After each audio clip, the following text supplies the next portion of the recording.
I find it disturbing that prosecutor Sarah Sammy stands in court and tells Judge Weimer, Your Honor, the reason that you have a body cam where an officer, Casey Fine, shows up and tells the main investigator on scene as soon as he shows up that this guy is on drugs is because of the 2018 incident. Wait. Like, how is that even? How does that even make sense? So, Brad Hayward wants the communication. Exactly. What communication that this officer is telling the main investigator that Mustafa's on drugs? Because we have Mustafa's toxicology. Mustafa's toxicology showed no alcohol, no drugs.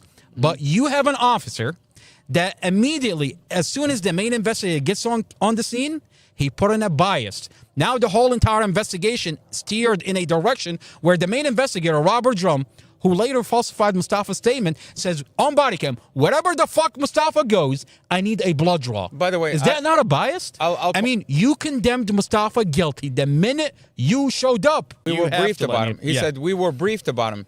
So, once again, this bias against Mustafa, from the moment they find out it's Mustafa Aljazari, from that time, there was a bias. Because clearly, they all condemned him guilty, and they began muting, acting all weird. They were all doing all sorts of like shady stuff. They were all texting, and they're in group chats. It's very relevant what they were all saying to each other. And I guarantee you, they reached out to Sarah Sammy the moment they found out Mustafa Aljazari was the driver of the Chrysler.